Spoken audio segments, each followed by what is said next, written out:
Good evening, everyone. Welcome to this broadcast of the Final Fantasy Randomizer 2020 Spring Tournament. We've got a great fourth round matchup here between dem0nfr0g and Spectie, both sitting at 1 and 2 right now. I'm Cheesenator in the booth here, joined by the real Super Pleb. What's up? Oh, just out to enjoy a 1-on-1 match that is going to move into the 2-and-2 group, someone I might get paired up with, so it should be fun to watch. Yeah, these runners both have a lot to fight for right now. When you're sitting with this record, if you lose again, you at best are hoping for the last chance qualifier, which is a hard way in to the bracket stage after 6 weeks of Swiss conclude. But if you can win here, you still have a shot to a more easy path through the play-in race, which will admit about half of its entrants. Looking at our party comps today, I'm seeing a Fighter Thief double red from dem0nfr0g versus a Fighter Rainbow from Spectie. Pleb, what do you think about these comps? I'm really partial to dem0nfr0g's Fighter Thief double red. I run something very similar to it. I like it. It's fast. I don't run much of the Fighter Rainbow, but I know it's been really popular this tournament, and it does have a lot of staying power. Yeah, I agree. Both very strong. A lot of what they're capable of will come down to what's locked into the red magic slots. I'll be dropping the gate here for the runners very shortly, so we'll be getting you the action. Sorry, the race was just a tad late to start, but we'll be going here soon.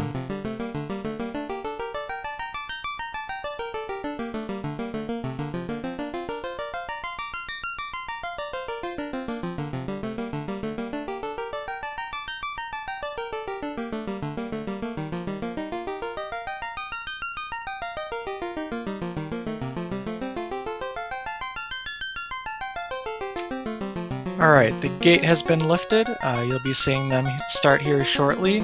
Let's talk about some of the other intrigues. So, the big theme for the tournament is the Elemental Weeks. We're incentivizing one Elemental Fiend dungeon per week, and this week is Sky, so the Sky Castle will have an incentive item in its location. It might not be required, but we'll find out.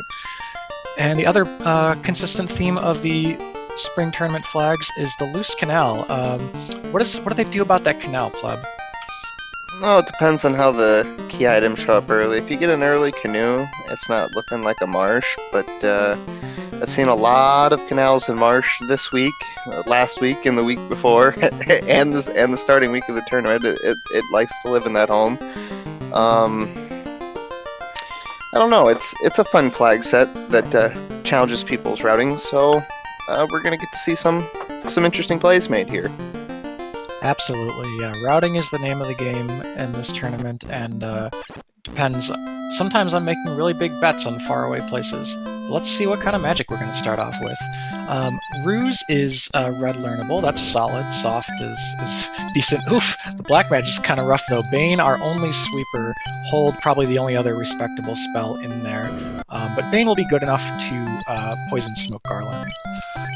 Got 15k gold Cheerios in the armor shop at Canaria. That's always nice to see. Housing market's cheap today, and heal pot's pretty solid as well. Soft's not going to break the bank, though. With that white mage, Spectie can probably just buy the spell soft and save himself a bit of cash.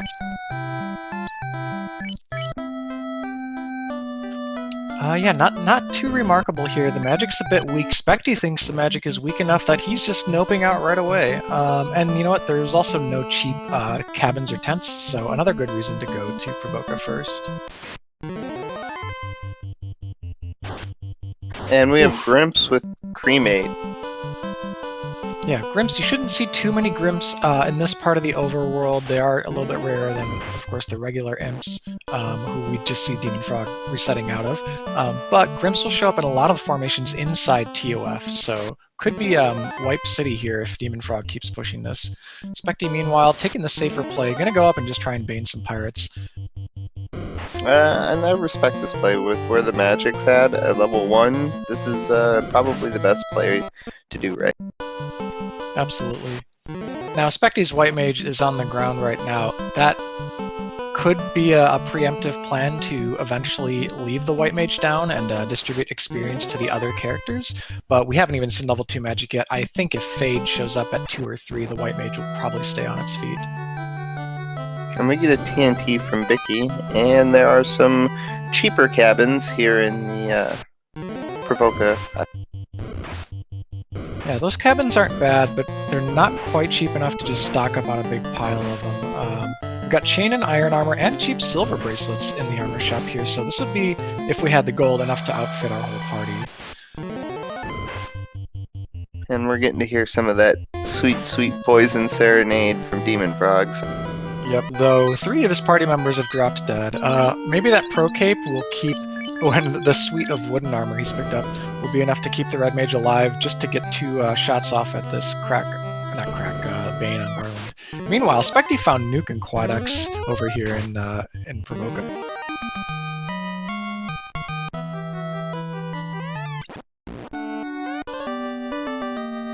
Yeah, the red mages haven't missed so far, and the white mage hasn't been able to do much. And we have a chime and an herb from the king and Sarah, respectively.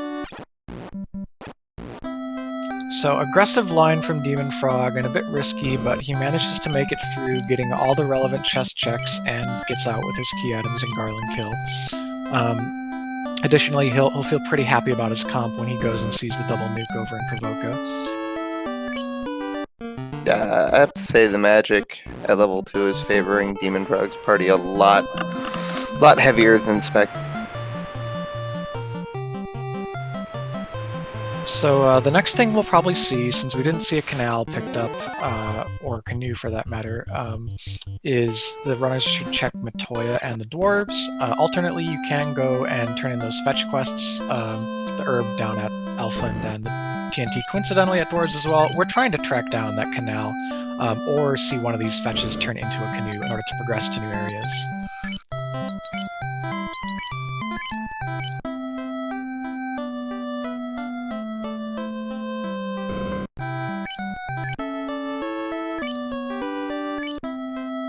And Spectie's gonna walk through Temple of Fiends here relatively quickly. Spectie goes for a Bane on an undead enemy. Probably not going to work, at least not 253 times out of 256.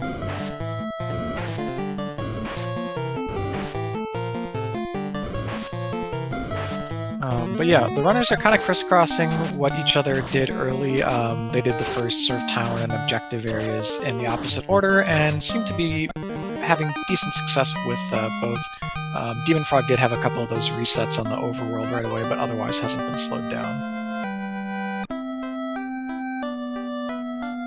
No, and I think dem0nfr0g's gonna go check Matoya's next.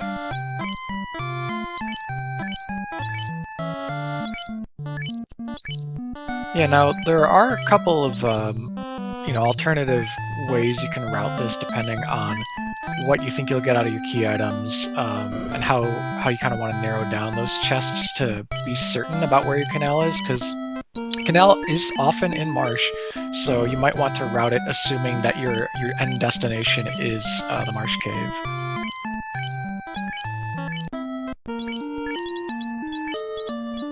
Yep, and Spectie is pulling up cannon and is going to show him a nuke and be out of this fight here in just a second. Yep, Garland, Vanilla has about 100 HP, I think, and can't really roll his way outside of a nuke in most flag sets, so pretty reliable.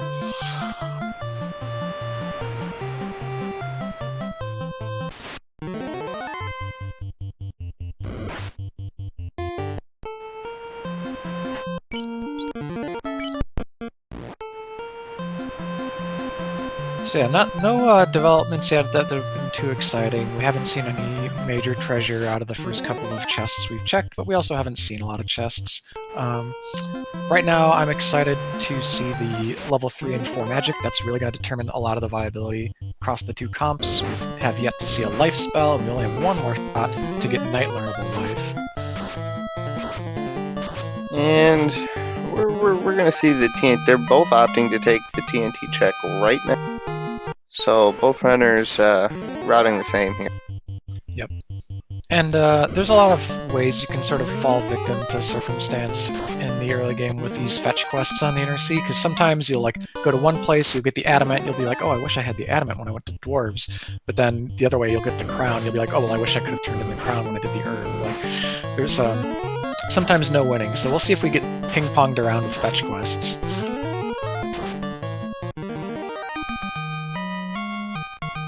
Some gold in a cabin here in the top chest and dwarf, eh? Nice. Yeah, that gold will help fund the expensive magic at Elfland.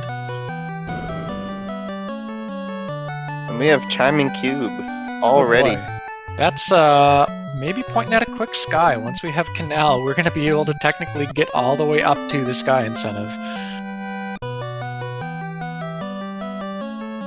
The good thing is, with level 2 nuke, it's relatively easy to level your way into a party that can respectably dive sky.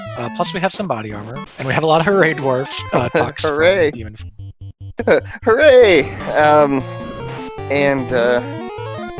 Spectie's gonna go down and do his Elfland check, and then we're gonna get to see where the seed's gonna take us from here. Yep. This herb will, of course, tell us a lot. Canoe changes the conversation, whereas if it's just sort of like a lute or a tail or something, then we will be looking at that, well, potential marsh dive. We still haven't seen Matoya. Past 8 minutes, it's a little bit late in this flag set to not have seen Matoya from either runner. Yeah, with the early we're gonna get to see Matoya right now from dem0nfr0g. He is headed that way. Nice, and dem0nfr0g here doing some good overworld saving to skip encounters. And hey, look at that, it's a loot. So we got 3 chests left up here to save us from Marsh Cave. Space Drake, these runners are both 1 and 2, though I mean, I think they're fantastic, personally. I know that they're both very competitive. Frankly, could have both been 2 and 1 if maybe they rolled slightly easier schedules or got a few breaks here or there, but I'm expecting them to still make waves, whoever ends up winning this match. And we have Canal and Matoya's. Now, if Spectie doesn't go up and check Matoya's and dives Marsh, it's going to put him behind. Yep. Alright, so Ice 3 and Lit 2 at level 4, those aren't bad. I did miss a couple of the initial shops that Spectie was checking because I was looking at dem0nfr0g screen. We got a crown that's pretty affordable. If you go to Marsh, maybe, and grab a couple of chests, there's a chance that you could have the money for that crown. Alternately, you could go maybe to top of Earth Cave with the Canal and get a couple of chests or a couple of grind fights there. The crown is a big mystery item right now. What's that going to be? And you could always go over to Circle of Sages with level 2 nuke and pick up a Peed grind. Yeah, so let's talk a little bit about our possible trajectories. We do have Crescent Lake. Circle of Sages have a guaranteed item. If that's not Canoe, and if Crown is also not Canoe, then we're looking either at finding a loose item somewhere or going into that early Sky Palace dive. Now, we're, again, decently positioned. We've got some solid AoE in the black magic, and we've got cheap houses. And houses are one of the big things that make those sort of far-away dives more accessible, because you can grind up a little bit, use your charges in Mirage Tower, save your levels, house up, and then make the more difficult trek up to the Sky incentive. Yeah, the cheap houses make the Sky play very viable right now. Alright, dem0nfr0g going with the South Dock approach here to the herb. Gonna trail this into a Crescent check. I really like it. Of course, it might have been bad news if he'd gotten like the crystal off of this, but those are the things that just are a result of how you route the early game. Yeah, and Spectie opting to go up to Matoya's instead of checking Marsh. I like that. Yeah, you really want to rule out Marsh before committing to that dive. I don't believe we've seen Warp or Exit, and doing Marsh without either of those, or like any kind of elemental protection from some of the scripts and spells that can roll, is a bad news. Yeah. And looking like Fire 3, Exfer, and Harm 4 in level 3 match.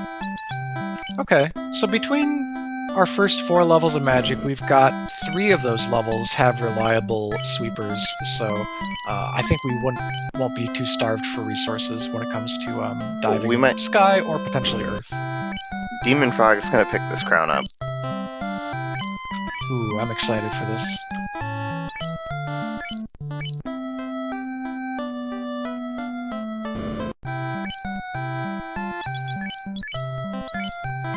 Silver armor is respectably affordable in the shop there, though you don't often see a lot of people opt for it, given that it's only a few absorb higher than the chain armor. Yeah, and I've only ever seen people use it when there is just nothing in the early armor shop.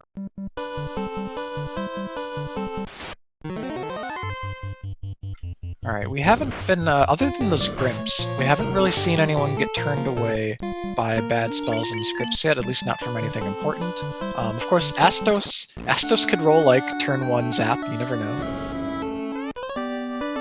And Astos has the rupee, unlocking another 2 key item check.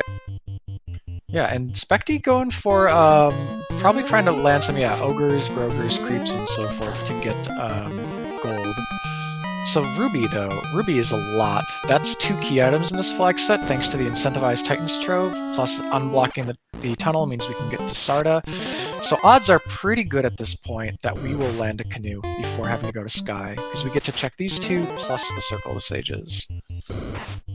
Yeah, and dem0nfr0g's routing here is paying off big for it because he doesn't have to leave the inner. Yeah, Spectie, he's either going off of a very long run early in the table, or he's just soft resetting and not using maybe quicker gaps between fights, but he's running a long time looking for fights. There are also 2 encounter zones right by Elfland. The one that's slightly below the sort of the town spaces there is more likely to roll ogres and creeps. The ones above are more likely to get things like asps, wolf, grey wolf, and arachnid encounters.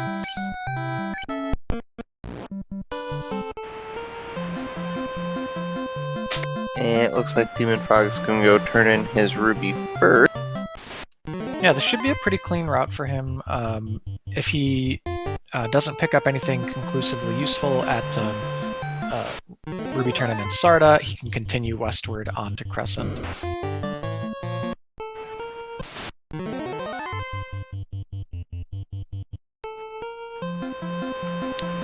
Will, we've been grinding, or at least Spectie had been grinding for the crown, which was affordable enough at the shop there, while dem0nfr0g came in with enough cash already.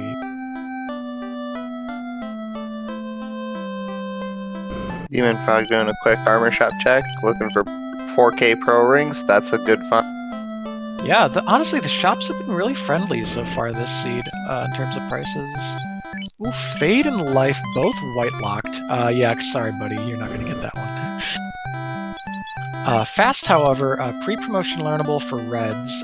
There was also a lock spell. I would say lock 2 was top slot there, so we've got sweepers and we've got offensive buffs on the red. 1 life spell down, though, so TBD if they're going to be able to revive anyone. And Spectie's coming up to get his ruby.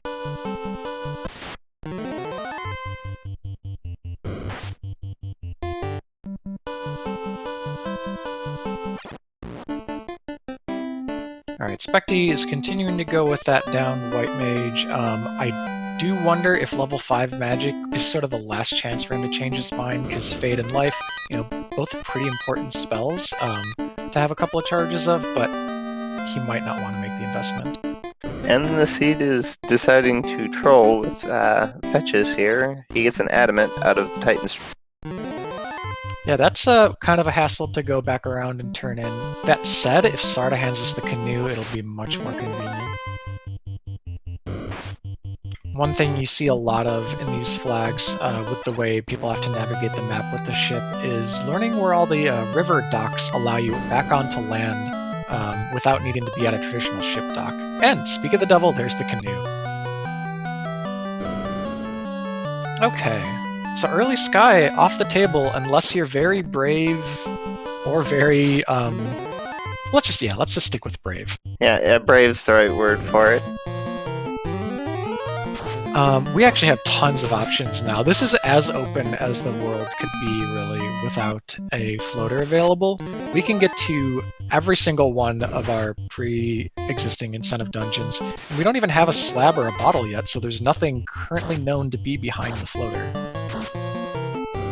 Now, from here, dem0nfr0g has some major routing options to mix into it. Yeah, I mean, I don't know if they'll both make this play, but I think a pretty standard and pretty safe play after checking this adamant to see if maybe it's a floater or something. Go down, check out Crescent, and if that's not any good, then route kind of southeast from there and do waterfall ordeals. Yeah, that seems like the safest routing strategy as of now, but if that adamant turns into a float, or if it's a dud.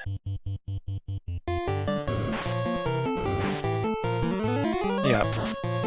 I would say that the first two checks we have are sort of convenient spots for the floater to be, and anything else, it's much more risky. So like floater, if it ends up in Ice Cave, that's kind of a way we don't see a lot of runners go early, but Ice Cave is on the table.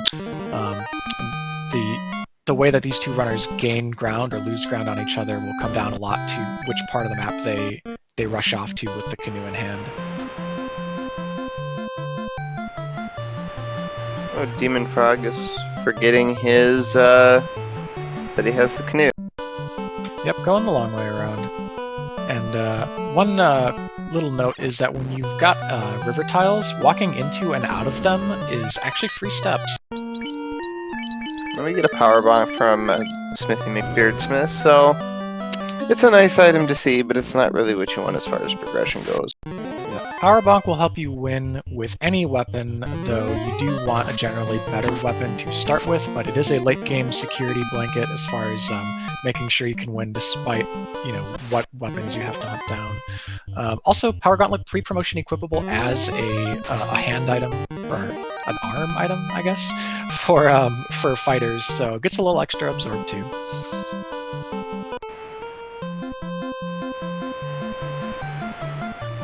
Chad has pointed out an important part of our magic situation right now. We've not seen any of the teleportation spells. Warp and Exit, currently MIA.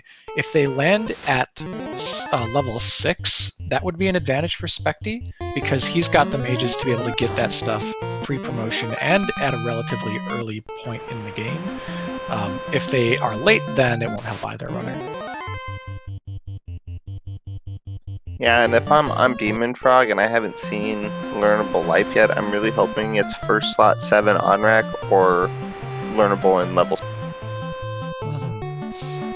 Yeah, we've got 4 shots left for Red Wizard Life 2 out of 12. Okay, good stop here for dem0nfr0g, picking up some of that important sweeping magic on his way over, passing by Elfin for a second time, and almost stopped it for the silver armor. Didn't quite want to sink the cash. I think dem0nfr0g's prepping for a dive into either Ordeals or Volcano. Yeah, getting all your hero pots now is good strategy. We haven't seen much in the way of curative magic in the early levels. I want to say there was Cure 2 or Cure 3 maybe at level 2, but that competes with Nuke. So piling up on the heal potions, that'll get you through just about any dungeon. And getting all your magic charges, you probably want to be in the 8 to 10 range levels-wise, so you can have access to some of this magic before making those initial dives. Ordeals is probably the most accessible of them all without a spell like Warp or Exit. And Spectie's now got his canoe and Adam.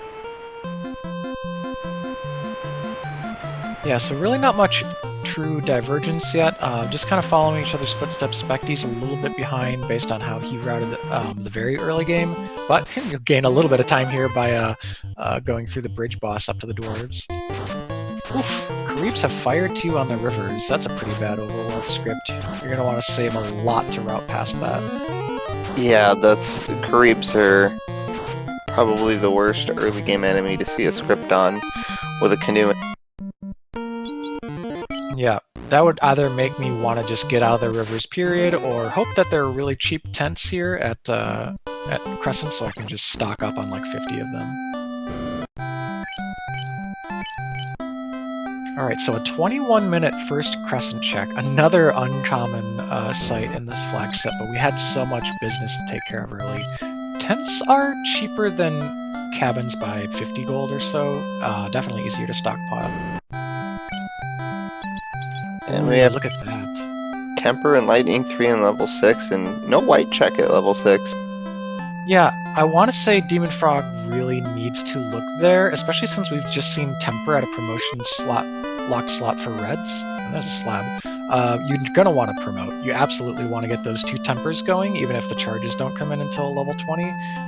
And if Life 2 were there, that would be another great incentive to promote. But yeah, if Exit is available, we don't know, because Demon didn't even check.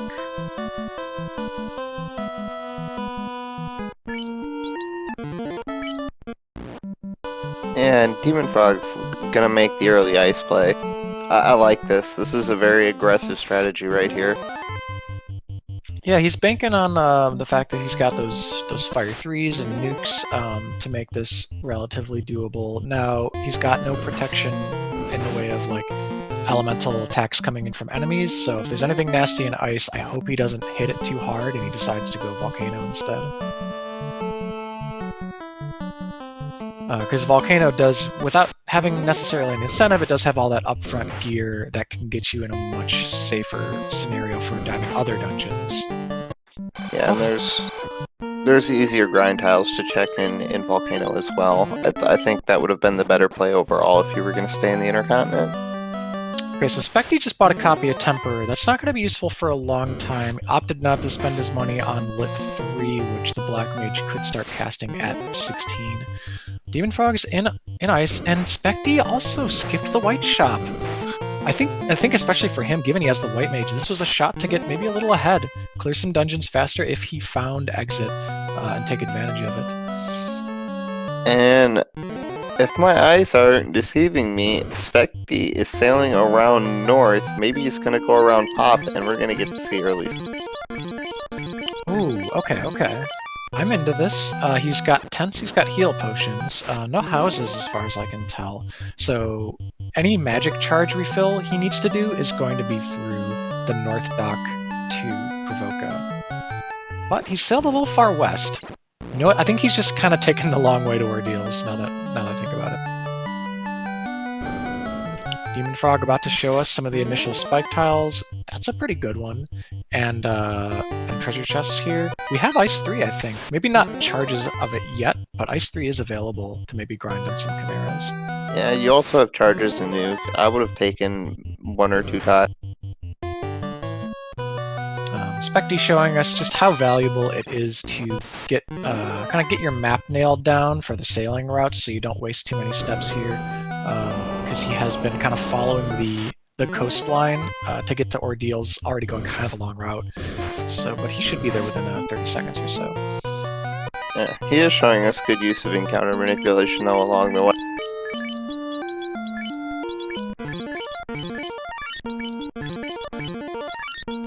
Alright, so Demon Frog picked up Flame Armor. That's kind of off French vanilla, because in that same room you get an Ice Armor in vanilla, but Flame Armor, pretty solid. It's really good armor upgrade for the fighter pre-promotion, and it'll protect from the ice element.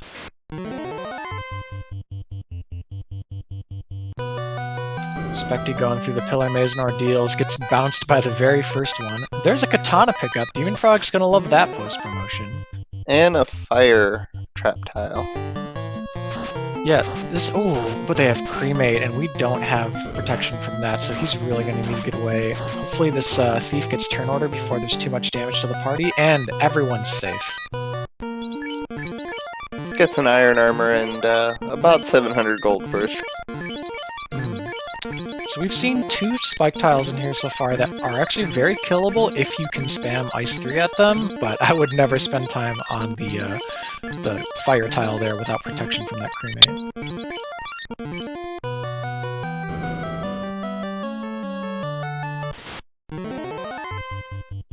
Alright, Spectie already through the maze. He's up to the last floor of Ordeals, so must have gotten some pretty lucky pillar rolls. Here's the other variant of those elementals that dem0nfr0g just saw. These are the Earths, not the Fire Sim Sprite. And they do not have a whole lot of HP.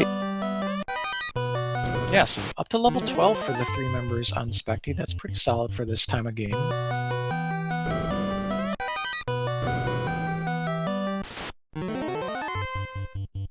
Ice Cave yet to pay out beyond that flame armor.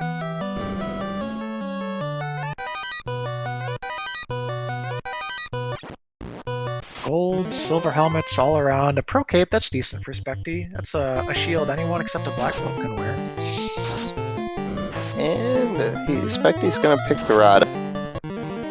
Okay, alright. Rod's a required item, so it feels good to know you've gone to a required dungeon, and in dem0nfr0g's case, Oxiel, so they both got some.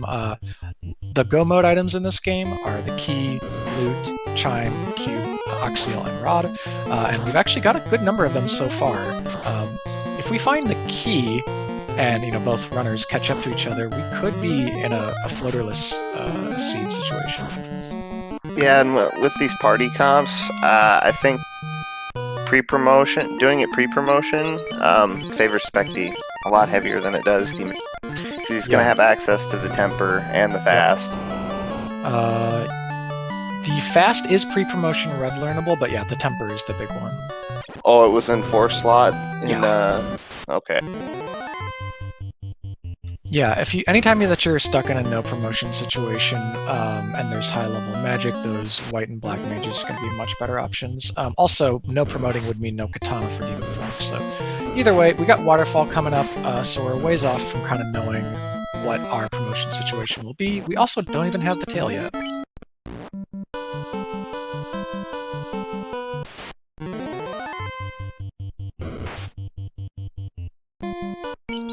Alright, dem0nfr0g's Thief is down. Obviously with no life magic, we can't tell whether or not that's intentional, but I think he's going to bring it back up and keep leveling it, just because katana is far and away the best weapon we've seen so far. Yeah, and it's one of the better weapons, endgame weapons to. Alright, Spectie making the no warp, no exit waterfall dive, so if he wants what's in here at the end, if it's not like a Thor hammer, then he won't be able to reset out, he's going to have to walk all the way back. Can be a bit precarious, but with this magic I think he's relatively safe.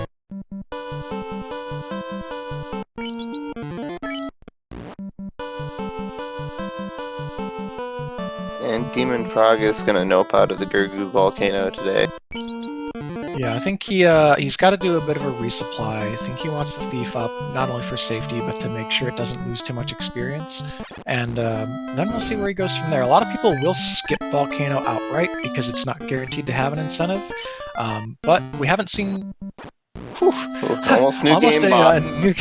Yikes. That would have been really bad for dem0nfr0g if some other inputs had happened accidentally, but we're fine. We're fine. Anyways, yeah, so Volcano, not guaranteed an incentive, but with no loose yet found by either runner, could be a valuable play.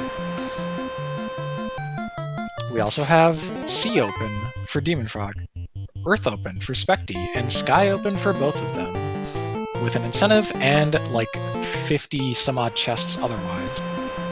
So, I have a question for you, Cheese. If you get nothing out of your waterfall check, and you're on Spectie's side, do you go over to Sky because you're in the air?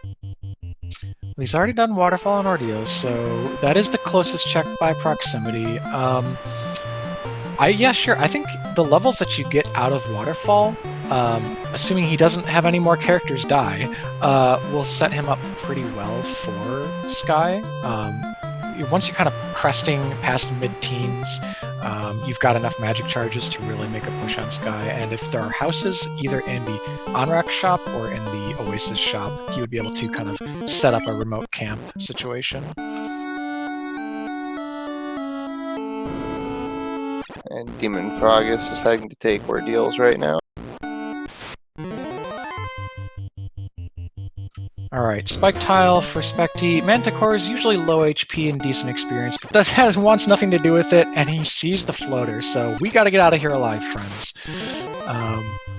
That's Coral Sword, some money. Okay, so we don't need any of the treasure, but we sure as heck want that floater. Good news for Demon Frog, though, because he has come to ordeals instead of Volcano, Waterfall is probably next on the menu. Yeah, and Spectie's gonna have that airship. I'd give him about 8 minutes till he's in, depending on how rough Waterfall is on the way out. So yeah, we don't want to get too far ahead of ourselves. Those mud goals are punching hard, as are the nightmares. They rolled multiple hits. Oof, wow, big sock to the back row there, and he used a Fire 3 instead of an Ice 3. Missed out on some damage. Is this going to take it out? Yeah. So Spectie's safe from yet one more fight, and each fight kind of hangs on a razor's edge with the low HP and low defense on these mages. But the value play in this is when he gets out, those mages are going to have charges for days. Demon Frog, a little bit behind on the levels, but he's catching up as he makes his way through dungeons that are a bit more EXP rich and less dangerous than Ice was. He's getting bounced around by the pillars a bit, so he didn't make it through quite as quickly as Spectie did.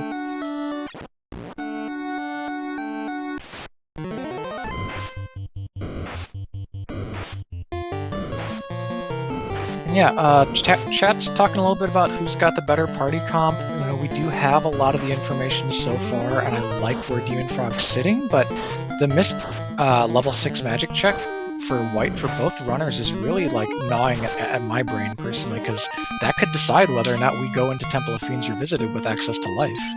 Yeah, and if that level 2 or life 2 is white locked in level 6, that's gonna heavily favor Spectie's party. Yep. Now he would need to invest in levels on the white mage and find some protection for it, like a ribbon. There are a number of ways that each party can still end up relatively safe given what they have for TOFR, and Spectie might not run into the items that make his white mage serviceable anyways. And Demon Frog is still getting ping-ponged by the pillar man.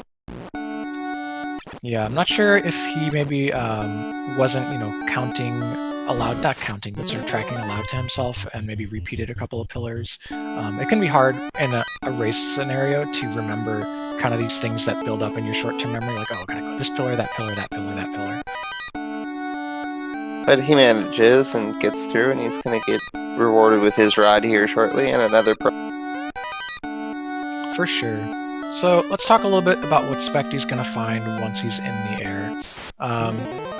He's gonna wrap up probably a lot of easy treasure chests. There are some, of course, in Cardia Islands. We don't have Tail yet, so he can't rush off to promotion. We get an incentive check when we turn in the slab, and he'll also be able to more easily gain access to the Oxyl and Ice Cave thanks to being able to dock the airship next to it. That's gonna make running back to town so much easier for him.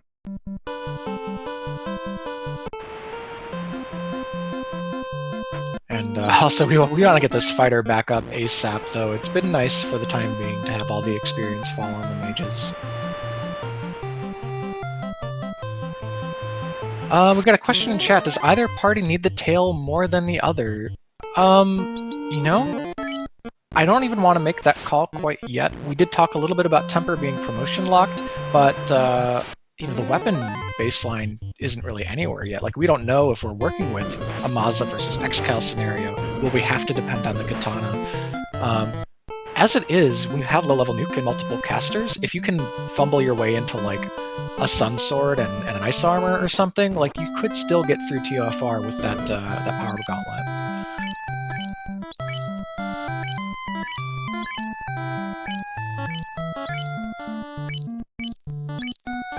And Spectie opting to go up to Canaria to get them very cheap, very powerful gold break. Oh yeah, this is a good pickup. Besides the fact that it's the best stuff you can buy from the shops for those mages, it's also fine to spend all this cash now. We got the vendor item out of the way early, so we can sink all the rest of our money into the top of the line gear plus a stack of houses.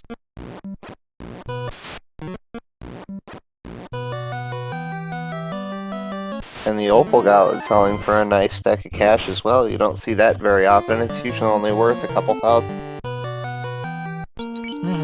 dem0nfr0g, 4 members up, making his way through Waterfall. I think it's going to be an easier dive for him. Besides the fact that the Thief is up, so running is quicker, he also has the double reds, which are a little bit tankier than the Black Mage.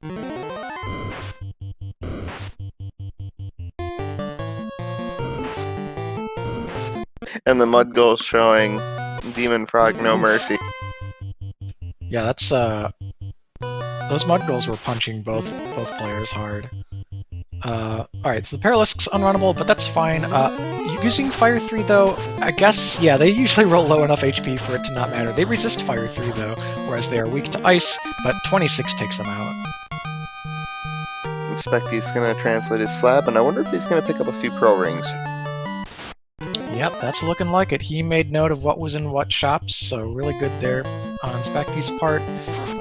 He's going to have a really well-outfitted party for wherever he goes next, which, honestly, I think after we get through our Cardia checks and stuff, it's probably going to be Sky. We know that there's that incentive up there, and the levels are looking good for it.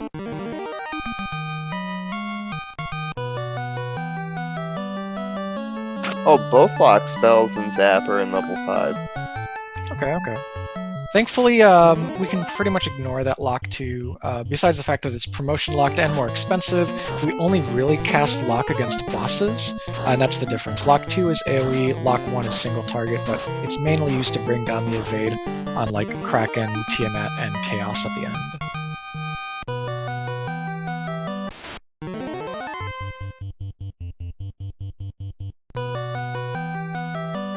Alright, so this is looking like a Lefane trip here for Spectie.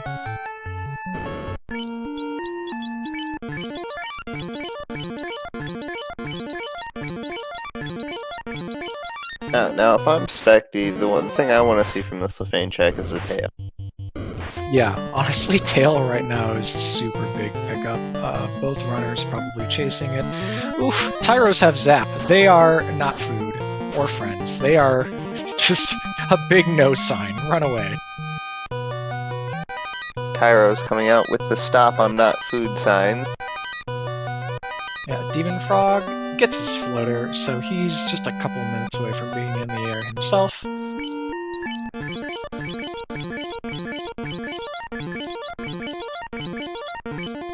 Alright, yeah, probably not going to see a level 8 shot check here, we almost never do. We get a key! Oh wow, Spectie is an ice cave away from Go mode. If he goes there before Sky, we could see him start to play very aggressively with the remainder of the game.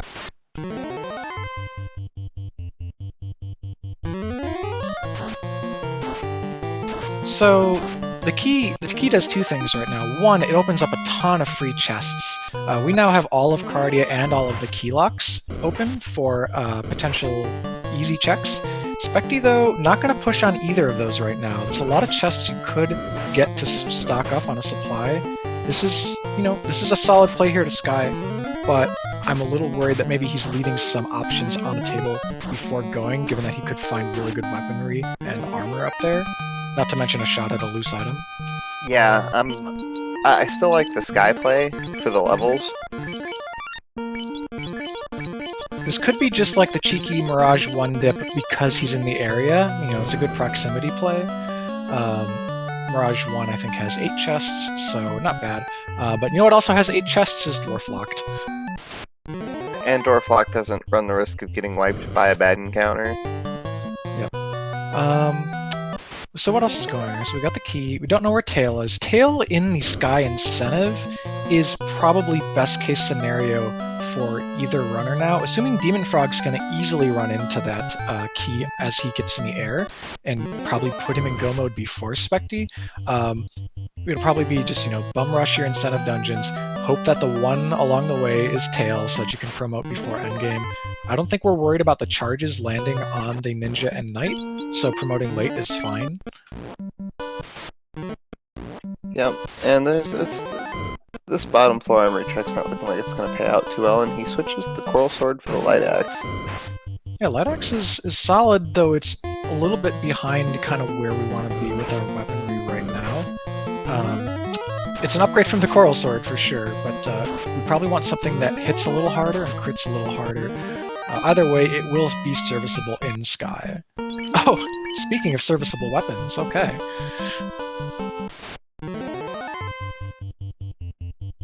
He's going to come out and save his levels and get his charges back, and probably going to check greater than less than. So, funny thing here, dem0nfr0g doesn't look like he's going to make the play, but he is at Sea Shrine, go mode -1. If I were playing pretty aggressively, thinking that I needed some kind of play to help me get ahead of my opponent, I might just go mode left side C here, get the orb out of the way, and then just bank on one of the remaining incentives I haven't seen be my go mode. But he's not going to make that play. He'd rather get in the air and get more information first. Totally respect that. Spectie's coming in greater than less than room. An opal, shield, some gold, a wooden stick, some more gold, a heal pot, some more gold, more gold. It looks like greater than less than was hiding all the gold in the house. I mean, yeah. Oof. At least this floor is not bad for experience. That said, I think I might be even willing to back all of this out and save outside. In Spectie's case, just because he's used a lot of resources to get to and through these checks here and less than greater than, which is like, you know, those charges you need if you're going to be crawling through the upper floor of Sky, taking all those fights and expecting to get through Tiamat as well.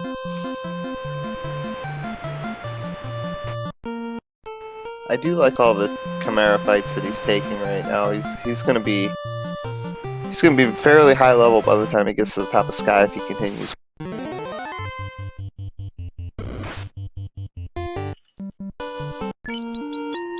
Oh, and a 4 Gasty tile on the way up to the teleport. Okay, if these are relatively low HP and not scary script-wise, oh, and I'm seeing kind of low HP there. We got through one of them on that first round. Looking about through 350. Yeah, now if he would use his Ice 3s, he could high roll a little bit more than those nukes, but the nukes might do a little bit better baseline damage because of the accuracy difference. Either way, great levels. I would be super duper into a grind the Gasties until you use most of your charges play, head back outside, save all that progress, house up, and then go up Sky and just one-shot it. But he's actually not going to take the grind, opting to instead conserve his resources. Also a good play.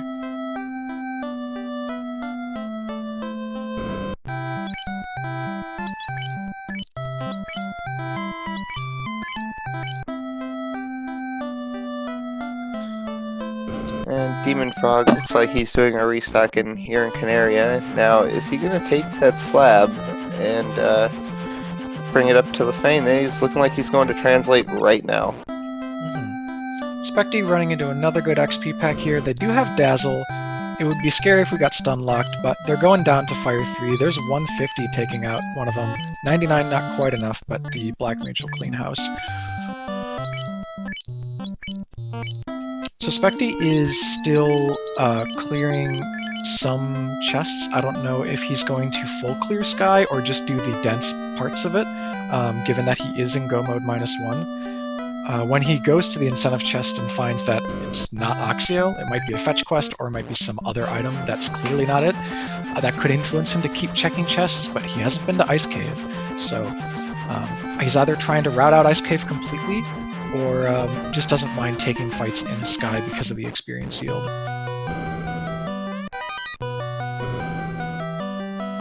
And as far as key items go, Tail could very well end up being loot.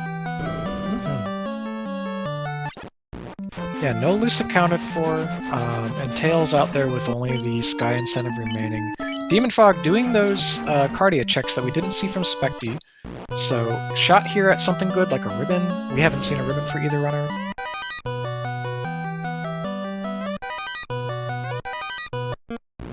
Ooh, French Vanilla Banesword here. It ended up in the left room instead of the bottom room.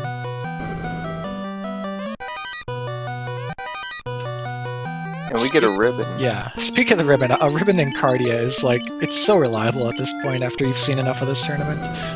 That's why one of the reasons it's so good to get in the air is just, if you haven't found a ribbon yet, you're just so likely to once you can check all of Cardia.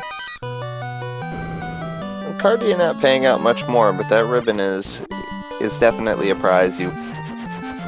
It's not a very heavy item, but it is worth its weight in gold. Okay, so the Sky 2 checks here.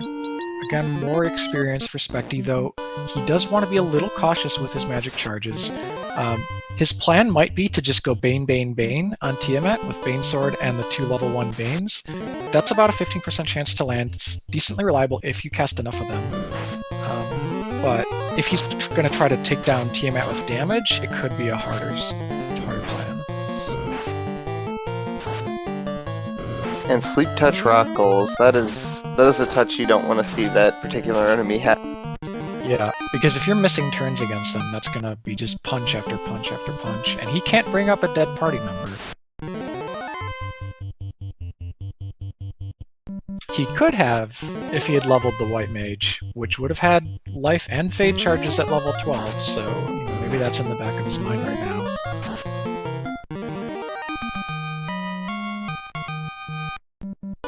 Demon's levels are starting to catch up. They were behind for a bit, but after he did Waterfall and Ordeals, he's now up into the high teens as well. So I don't think either runner's going to have an experience problem come late game. No, this is going to come down to weapons. Because armor's not... It's serviceable, it's not horrible, but weapons so far have been pretty... Yep. Pre-promotion, Spectie's best weapon so far, that Light Axe. Crystal, we don't know what that does. Could be a tail. Right now it's just an experience bump, plus 5% per key item on these flag.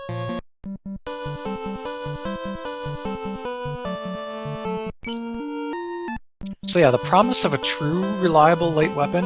For Spectie, it's the Excalibur, and for dem0nfr0g, it's the Katana, both locked by a tail that is either behind a crystal or loose. Pre-promotion, Light Axe gets its 4th hit at level 25. That's kind of a respectable way to take down Fiends, but you're never going to crit. Yeah, so if Fiends have any kind of absorb, that Light Axe is going to be pretty useful. Yep. Ice Shield, okay, that's not a bad pickup. Paired with the... I was about to say paired with the Flame Armor. Spectie doesn't have the Flame Armor because it was an Ice Cave, right? Yeah, so he doesn't have that dual elemental resistance just yet. We got Ichben Maya in chat voting, or not voting, but like praying basically for someone to dive TOFR with a Light Axe, and yeah, I would absolutely love to see it. We have a Power Gauntlet, and we have accessible Temper on the side of Spectie.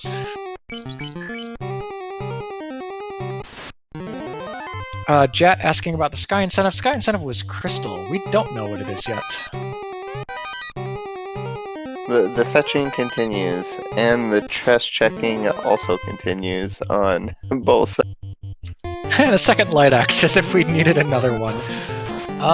Okay, so this is kind of interesting. Both runners made the proximity to play to Sky based on having just done the slab turn-in to get their key. Now, dem0nfr0g, that key was go mode for him, which, by the way, we might have missed the call there. The time for the go mode was like 48 minutes for dem0nfr0g. And dem0nfr0g does know that he just needs to kill Fiends, but how are we going to win? And winning might involve chests. There are all the key locks yet to be opened by either runner. And as far as I've seen this tournament, the key locks have always held something decent. They've been very reliable. Yeah, not only that, but if anyone has a level shortage after the Sky, which is kind of doubtful given where they're at, but if you need any last-minute levels, there are some good spike tiles behind the key locks. Okay, so Spectie's onto Baning Manticores, totally fine. They have, low MDef, but you can tell he's in conserve mode for those magic charges because he didn't opt to stop for a refill while he was down in Mirage Tower. Yeah, he only 25 all around. Oof, that's good levels. You don't whatever you do not want to see either runner lose this dive. Yeah, a wipe here could be a run ender. I know, having been through that myself yesterday. I went through that last week. But yeah, Sky has actually been, somewhat of a pivotal dungeon so far in its thematic week round. Given the number of loose items that have ended up in this dungeon, the number of races really made or broken by one player being successful on their dive attempt and the other not. We saw a few upsets this week thanks to that. And Spectie on the Bridge of Destiny, so get out your Bless RNGs in chat. Hoping for Warmech for chat's sake, not for our sake. Can we fight some fighters though? Let's fight some fighters. No? We're not fighting the fighters. They have a script. They could be spooky. Not fighting our Hydras, even though these are pretty baneable too. And usually when Ice Recharge will get you doing our Hydra fight. Yep. But that said, the magic charges are low. I respect this. Is the Bane Sword on the fighter? Let's check our inventory, because if the Bane Sword's on the fighter, we can do 3 Banes around. Okay, he's going for Power Bonk, Strats, and Nuke, so it looks... Ooh, was that slow? Okay. I don't know if that hit Spectie's fighter or not. I didn't see it either. Yeah, it was lagging a bit, but if that fighter's slowed, then it doesn't matter how much you bonk, you're only going to be hitting one time. He did pick up fast on the Black Mage, though, so he does have that available. Okay, chat saying that slow missed the fighter. That's good to know. So we can still get through with this damage route of Nuke and backup Power Bonk strats. Bane goes out, though, ineffective. dem0nfr0g on the Gas Dragon tile. Let's see if he takes it more than once. Temper's starting to come out here, so we actually are going to try and win with the damage from the fighter. I saw one hit, so I think the slow did hit that first time, and now we're fasting up to undo that damage. But with hold happening, the fighter is stunned, so that plan's literally on hold for a bit. We're going to switch back to Bane, go for the instant kill. 15% shot here to Poison Smoke Tiamat. Missing. This is Tiamat's weak element, but it's still not that high, We've seen a lot of Banes miss for other runners too. And Tiamat not having a whole lot of striking power with the attacks, only hitting a stunned warrior for 100. No ribbons on the party, so Spectie didn't check Cardiac. This might be coming back to bite him now, because if he had a ribbon on his fighter, he could have dodged slow, he could have dodged sleep. All the party members have been put to sleep at least once.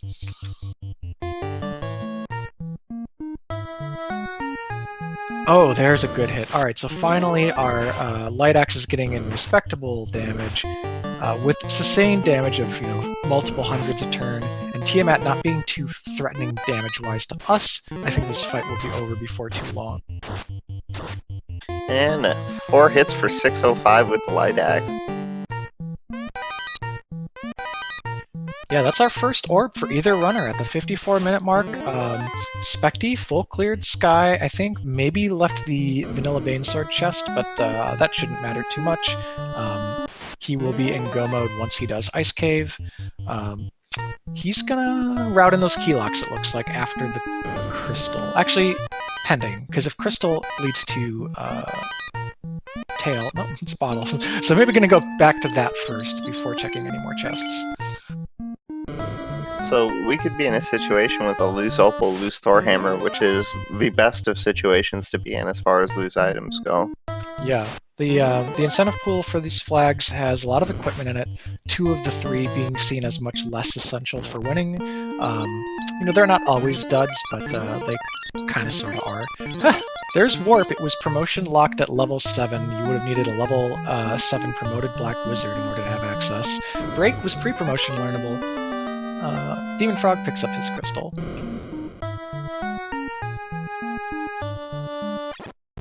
The significance of Break, of course, that is a more reliable instant kill on Tiamat had we had it available, and also it's going to be useful for Kraken if Spectie goes that route.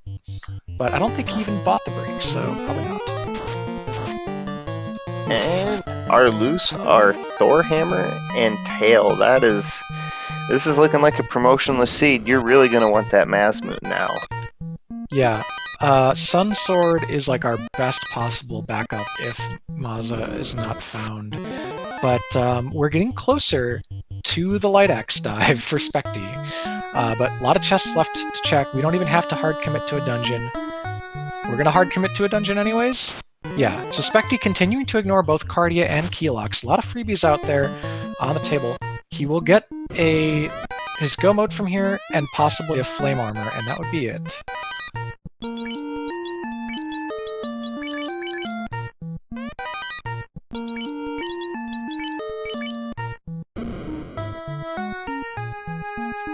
Wappy in chat, another veteran runner, saying, we have light axes, why do you need swords? Hey, I want something that can crit. Like, I don't know about you, but light axe 5 or 4 hits at level 25 with a crit rate of 2, I think, maybe 6. I have to check the numbers. It's either 1 or 3 and then doubled in randomizer, but either way, it's like it's gonna be real hard to get through any beefy fiends.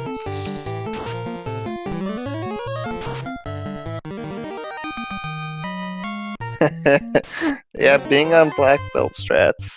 This would have been a good black belt seed, speaking of black belt. Yeah, black belt, not commonly chosen in free party selection like we have tonight. You do see it more often in drafts. Black belt has its merits in this flag set if you find seeds basically with late temper, like this one. Swords are MIA, and you get a relatively early go mode without having to hunt down the loose items. Because then you can do something like sit on that gas dragon tile and just have your mage, baby up your black belt to 32 or so, and that would be enough to win. But we might be going on the fighter struggling with a mid-tier weapon plan. And the more... If Spectie gets in go mode now and decides to orphan a bunch of chests and doesn't get a good weapon, we're definitely going to see a light axe. Alright, well everyone in that case should suit up for what should be an adventurous Temple of Fiends Revisited. But yeah, I want to see Keylocks. Like, I don't want to... I'm reserving judgment until I see them, and it's kind of shocking to me that they haven't been opened yet at almost 1 hour into the seed.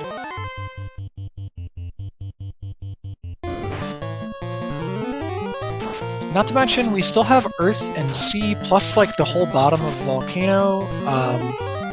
Heck, has anyone even been into the Armory? I don't think anyone's been into the Volcano Armory. So we have lots of dense chest locations left, so don't get too down on your prospects about weapons just yet.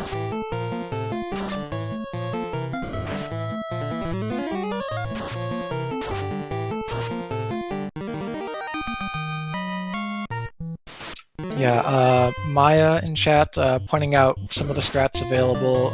TOFR can roll very low and be susceptible to nuke. The problem here is we have 2 black casters apiece, not 4. And Spectie grabbing his katana, which is essentially useless. Ooh, dem0nfr0g only half committing to that fighter. Come on, fight him! Oh, this is such good experience. I'm disappointed both runners opted out of fighting those fighters. Spectie runs into the literal fire tile here that also has the very thematic cremate. Gonna take him down. Shouldn't be too much trouble thanks to him. Ooh, Blizzard behind cremate! Okay, hopefully Spectie doesn't wipe here, because he did opt for the full clear route. Slow coming out hits a number of dem0nfr0g's party members. He's gonna have to fast to counter, or just Bane on the first try. Good luck there for dem0nfr0g, who's gonna light his first orb at the hour mark. So, one of our runners is in go mode right now, but it feels like he's a little more behind Spectie. Yeah, it's tough to say. So the levels are higher in spread across the 4 characters on dem0nfr0g, so he gets a little bit more utility out of having 4 options. Spectie's got higher individual levels, especially on the fighter where it matters the most. He's also translocked by these red bones that rolled the bone palette, by the way. I'm not a fan of palette shuffle, but whatever. Gets 1 character out of the stun lock, manages to nuke the red bones, so I think he'll make it out safe, but there have been some scary scripts down here at Ice for sure. I think I saw a race with Blaze earlier. And you just saw him again right now. Also, the images rolled the shadow palette, so once again, just throwing everything for him.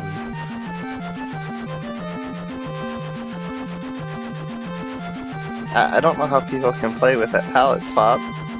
You know, it's an option available for the randomizer, and we encourage people to play with the things that are optional when they feel like, so no judgment there. That said, yeah, chat is pointing out just how interesting this race is. Both runners, have comparable progress. Spectie about to hit go mode, dem0nfr0g about to get the bad news about the opal bracelet. They're both tailless with loose tail, 3 fiend dungeons left, keylocks left for both, cardia left for Spectie. There's not an appreciable lead, but their approaches are going to necessarily be very different because of their party comps. And dem0nfr0g taking the hard reset all the way back to Matoya's doesn't even want the opal bracelet. Wow. That is a good I actually play. like that. Yeah, straight into Volcano here. Let's see what the armory has in store for us. Spectie makes it out of ice with his key, so his go mode is safe and secure in hand. Is he gonna... Oh, he was so close to going right into Volcano. We could have maybe had them step for step.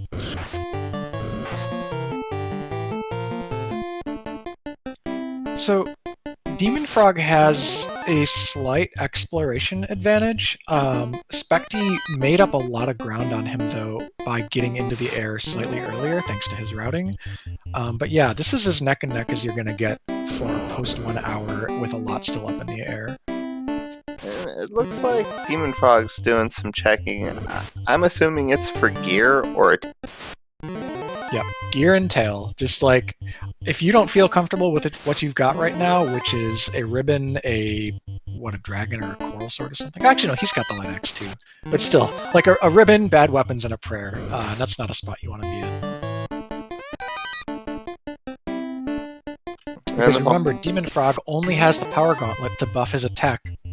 Temper is promotion locked for him. When finding an ice armor.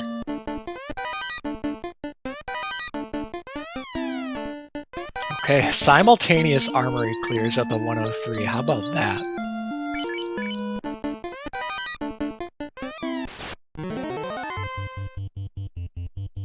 They're just gonna worm their way into this spot here and check the chests inside the spike tile for nothing. So far, Volcano not giving anything away. Total Busterino. Okay, so they're here. Their gear sucks. How many chests are you checking down on the 4th floor, which is kind of traditionally known as the Agama floor? At these levels, I'd check the first Agama chest, the 2 free chests on the way, and maybe the left side armory. Yeah, the left side is the bank I'm thinking of. That's the most dense part of the Volcano remaining. And when you're pretty uncomfortable, it's good enough to go out of your way. There are a lot of lava tiles in this dungeon, so steps don't really cost you encounters, they just cost you time.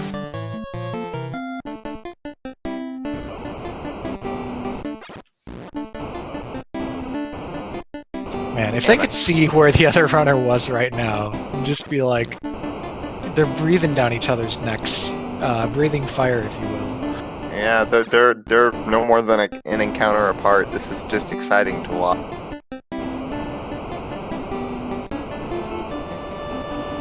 Spectie continues to pile up levels onto 3 characters, but dem0nfr0g continues to get speed and utility from the Thief. But yeah, the Black Mage is the ace in the hole right now. Temper's better than a lot of things, and when you're up to the mid-20s on a Black Mage, you've got a lot of temper casts. Yeah, and with running that 3-man strat, that Black Mage could well end up into almost his 30s by the time he gets to Toad. Yep, we still have to get through Earth, which granted won't have much experience in it, but C's gonna have a decent amount, especially since we haven't seen a lot of unrunnable formations yet. Sun Sword. Okay. Sun Sword changes the conversation a bit. So I would be comfortable winning with what Spectie's got, assuming he goes to Cardia for his ribbon. Sun Sword, Power Bonk, and a Temper Caster with a ribbon, and like an Ice Armor and a Flame Shield, I think you can get there. Yeah, with how these seeds Topers have been rolling, you can get there. No problem.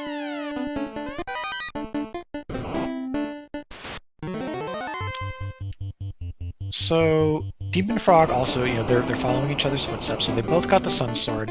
dem0nfr0g, having the ribbon in hand, has a little bit more of a comfortable gear position, so he knows he needs to check less, because Ribbon is sort of one of those things that will drive you to continue to go out of your way into the late game, whereas Spectie doesn't have that comfort blanket yet. Now, if you're dem0nfr0g, after you clear this carry fight, do you go and check your key locks finally? Yeah, I think you have to. You're in the kind of inner sea area already, being at Volcano. You can route in those key locks on your way to Earth.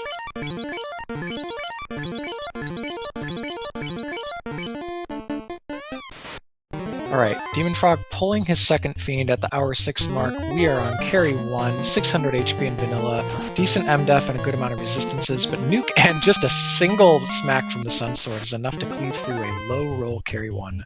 dem0nfr0g lighting his second orb at the hour 7 mark. And Spectie is not far behind. Yeah, I'm imagining a similar one-round situation here. He might go swing fast nuke or something. Maybe if a low roll happens, he doesn't get it turn 1, but he's going double nuke, so he should have it. Oh yeah, just utterly destroyed. Blink and you miss it. Both runners have defeated carry 1. We're back in Crescent for dem0nfr0g. Tail is getting further and further away from relevance, so the shops don't mean much to him, but I'd still love to see level 6 white. Spectie hoofing it over to Earth. Skips past, he flew right over Elfin Keylocked.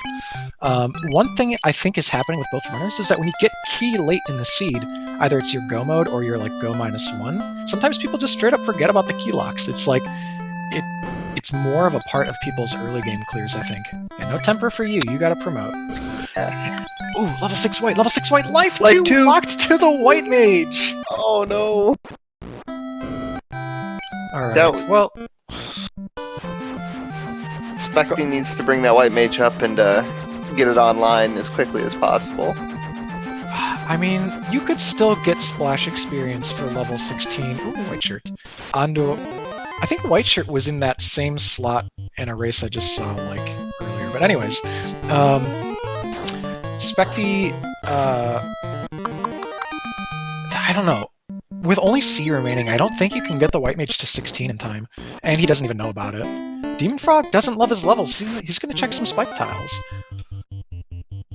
This is a good one. If it rolls relatively low, this is a very high experience yield pack. The Wissehags are dying to mid-200s. The Sharks, meanwhile, looking over 300. But not too much more than 400.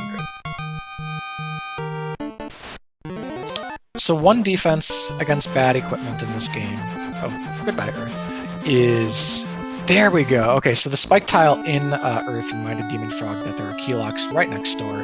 It's gonna be our first one of the game. We're gonna see the 3 chests in Northwest Castle, plus some spike tiles.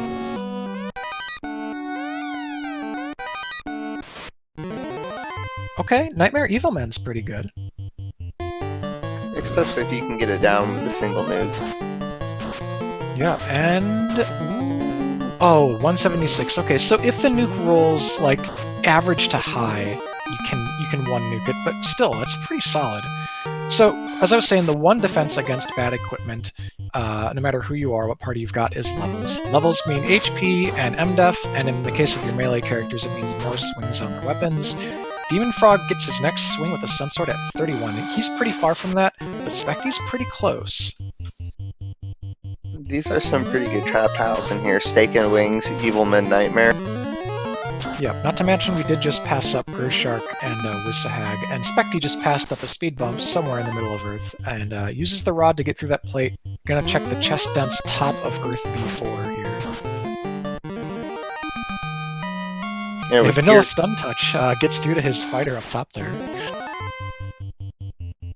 Now, if dem0nfr0g clears out the rest of the keylock checks and finds something like a Mazmoon or a Tail, this would be no check mode for him. Is that like... Yeah, for sure. Spectie finds the second katana. He never needed either of them. As far as level targets goes, as we're asking chat, I do think for Spectie it's going to be around that Sun Sword breakpoint. For dem0nfr0g, pending, of course, what's in these keylocks, maybe he'll get the Mazza. If not, I think you just kind of want mid to high 20s and just sort of roll with it. You can't over level too much and risk the other player lapping you. dem0nfr0g letting off some this is empty frustration here in the dwarf cave. Yep. Spectie finds a couple of staves in the bottom left of Earth 4 there. There's a mage staff and a power staff. Mage staff a lot more useful. Look, you can let the fighters solo grind if you find like a Gurmadusa or slime tile, but we haven't seen either of those.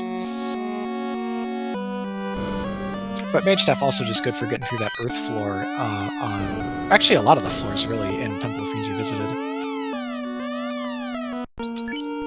Finds an ice sword, which is not as good as what he has. I mean, this is not key locks aren't paying out either.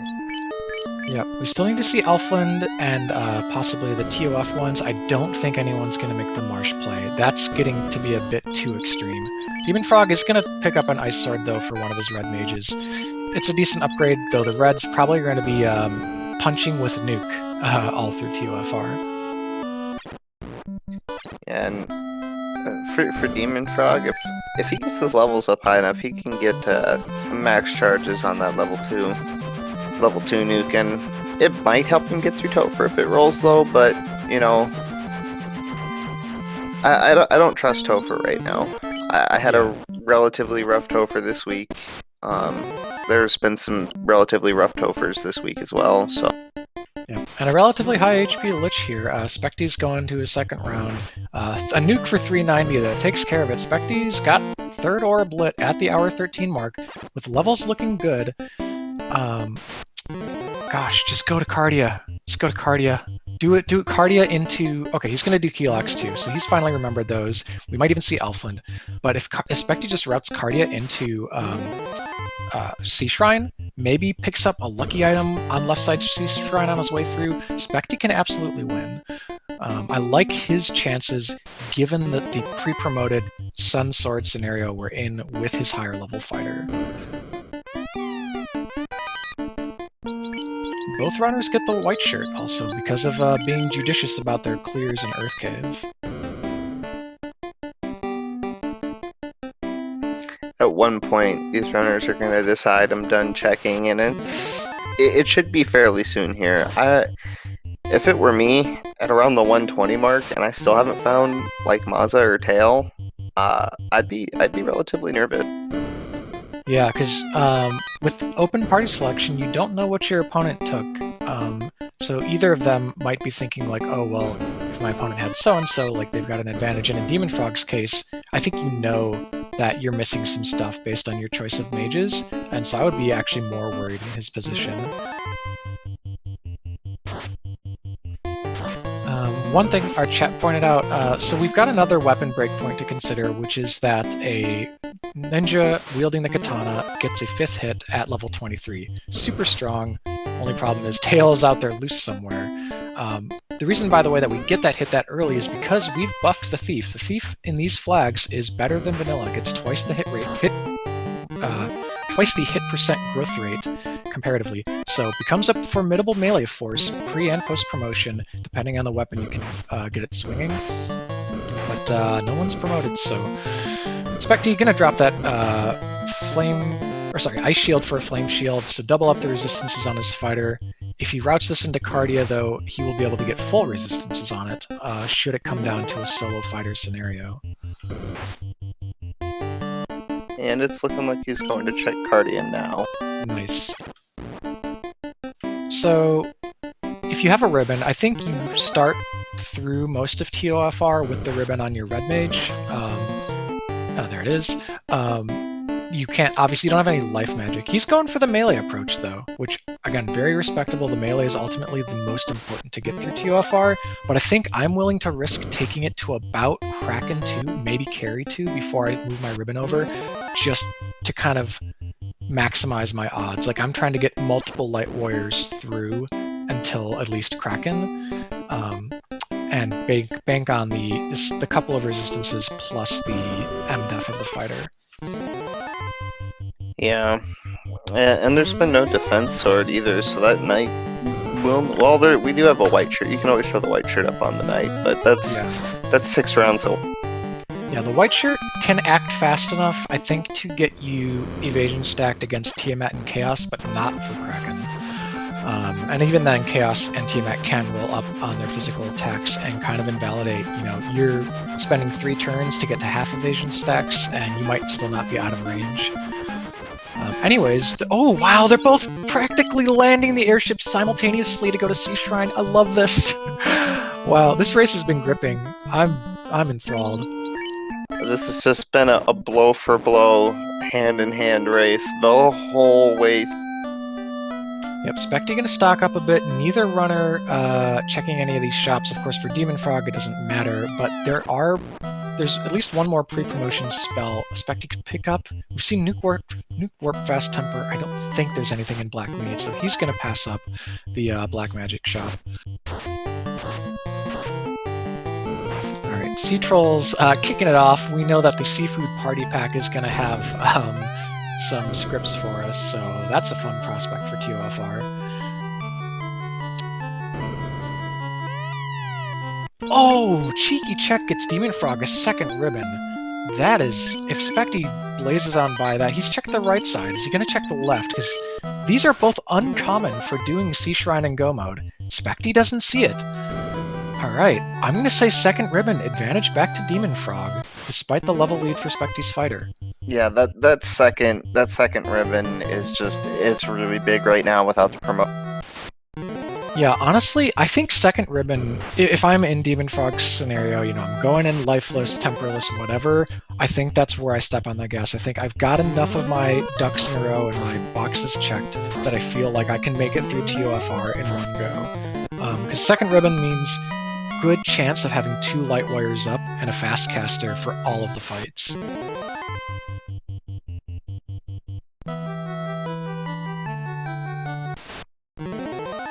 Yeah, and dem0nfr0g may still opt to check a few chests here on the right side of Sea Shrine, or left side of Sea Shrine. She sells seashells by the Sea Shrine. I think that's what we're going for. Yeah, that's exactly what we're going for. Yes, left side C has a couple of chests that don't cost a lot of steps to commit to, and Flame Sword, not gonna do it. Tent, I mean, as far as the seed's gone for gear and what's in chests, you expect... This ghost fight, oh my goodness. Spectie went down to 2-digit HP, 1 knee for both the fighter and the Black Mage. He could actually lose a character here before Kraken. But he gets the turn order, so Spectie's fine, but holy smokes, those ghosts are scary. dem0nfr0g opting for more of a full clear path, so despite the ribbon, he's not comfortable yet and finds the worm tile. Sandwich consumption station activated. And these aren't just any sandwiches, these are mayo-covered sandwiches. These are the big, colorful worms.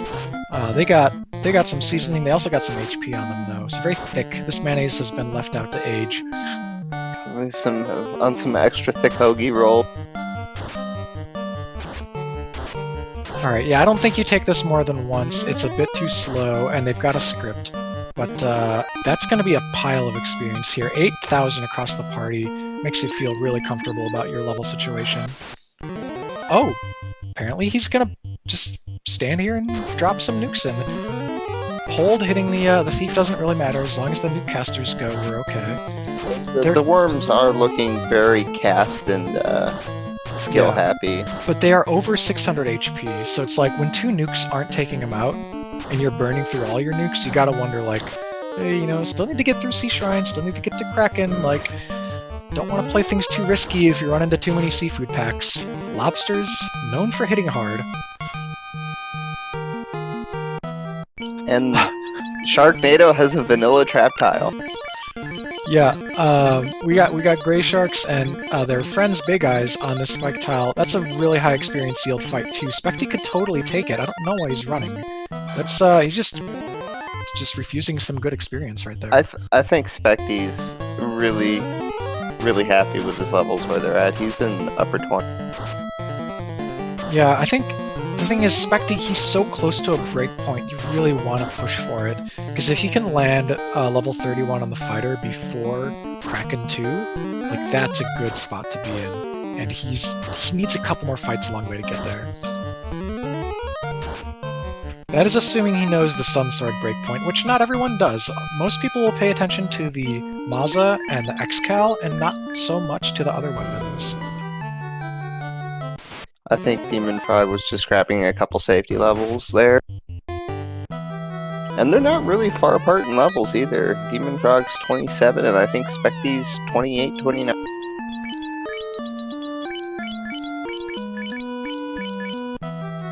So, okay, so we had a partial clear of the floor by both runners. They didn't opt for the full end around. There are a couple chests they left behind, but you do have to take some encounters to get them, and a lot of steps, so not super worth. dem0nfr0g might lose his thief here to these ghosts. He does indeed. Should still be fine to get through Kraken. Assuming these ghosts die this round, he's got White Shirt and, 2 or 3 pretty buff party members. Spectie is about to pull Kraken. He's doing his final preparations, healing up.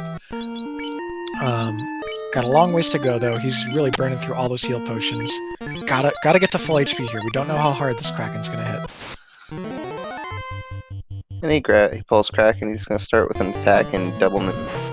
Kraken barely hits the fighter at all. That's 5 hits for 80 damage. Fighter tanky in top, taking 2/3 of the attacks. Gonna be able to soak most of that damage, so we're not scared of this Kraken physically. And we've already sunk in about 600 damage. There's another 300, so Kraken shouldn't be long for this world. Might be done this round. No melee contribution there, only 19 damage, but the second nuke takes it out. Spectie has 4 orbs lit at the hour 22, let's call it the hour 23 mark, getting out of Sea Shrine. dem0nfr0g a floor behind. The levels are now comparable with the grind dem0nfr0g did. He's got 27 but on more characters. Is that Thief gonna contribute? It's got, I think, maybe a Coral or a Dragon Sword, so the Thief could be landing some crits in TOFR, and more importantly, helping him run from bad encounters. Spectie probably gonna have to take more fights in TOFR. Now, Spectie might just dive TOFR now for information. But I'm assuming I'm gonna see validation checks from both runners. And possibly the locked chests in Temple of Fiends, though at the hour 23, like, you do feel a little bit of pressure, like, alright, can I afford to, take more non-required encounters just for a couple of chests? I'm not sure. Spectie doing final preparation, restocking all those heal potions he just used. Wants to max out to 99, totally understandable. Well, he's got a White Mage, doesn't even revive it. So, I'm a fan of going into TOFR with all your Light Warriors alive, even if one of them is low level, because A, it'll maybe get some splash experience and some hit points along the way, and B, the upside is you get all the way to like a Fiend, like Carry or something, and it takes a hit for you, which has non-zero value, but Spectie instead going up to TOF without the White Mage alive, and is going to take the time to check these 1 to 3 slow chests here. Does he go up top? He does. I don't think he's comfortable with that Sun Sword. Yeah, and more importantly, he missed that second ribbon that dem0nfr0g got. Demon pulling Kraken should... Oh, he gets the other one anyway. Wow. So Demon gets back road on his red mage there, but it wasn't for that much damage, so even though he's going Bane strats, I think he'll still have a relatively clean Kraken fight as well. Kraken was high HP, so I respect Bane as an approach here, and 3 a turn should be pretty reliable, but we haven't seen one land yet. And speak of the devil. Yep. So dem0nfr0g gonna pure up that poisoned red mage, and at the hour 25 mark, just a couple minutes behind dem0nfr0g, lights his 4th orb.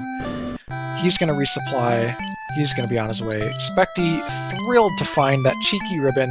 We have seen 3 in a seed for what is, relatively uncommon for the spring tournament, but we also saw a lot of boxes opened. Volcano was almost full cleared, Earth was almost full cleared. Actually, I think it was. Yeah. And we saw just about half of Sea, as well as all of Sky. So this seed is definitely a pleb special promotion lock, or promotionless. So I'm happy with myself. Oh yeah. So dem0nfr0g, what's his game plan here? Is he going straight to TOFR? Is he making any pit stops? He's stopping here. Does he have 2 copies of fast, 2 copies of luck? He might not yet. Thunder on the fighters. Spectie's already resetting out from the 3rd floor of Temple of Fiends. That's a pack you want to avoid. Granted, 2 ribbons, but if you lose even 1 character this early on, it's just a fast wipe and reset. Because you need every character. No one can revive anyone. We've more or less going to have a foot race. Spectie has a slight lead into Temple of Fiends itself, but you know, with 3 members versus 4, slightly more likely to wipe. Oh, I was hoping dem0nfr0g was gonna make a cheeky marsh play. No. It breaks my heart. Yeah, it's too late. We can't deal with Marsh right now. We need to go.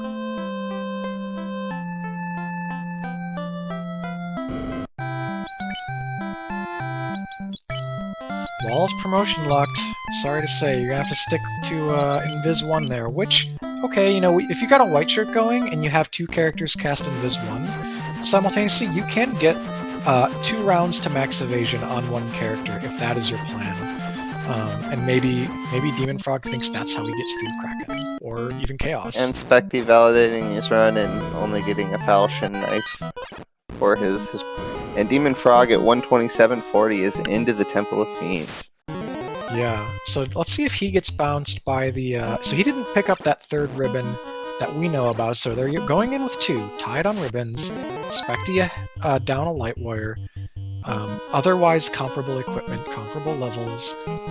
This is anyone's game, certainly, and it can come down a lot to targeting luck, how they order their parties against the Fiends, who gets through to Kraken, Tia, and Chaos with more light warriors up, if at all. I'm gonna have to give a little bit of an edge to dem0nfr0g in this Topher because he does have 4 light warriors at 20. Yeah, there are, you know, a lot of advocates in the community for different kinds of leveling strategies. Is 4 better? Is 3 better? Is 2 better? But in this case right now, when you don't want any of them to die, you need all of them. And the Thief, yeah, those runs I think are going to really help. If he gets some turn order here, okay, the mage is attacked anyways, but for example, getting turn order against bad scripts, that'll save him time on the random encounters.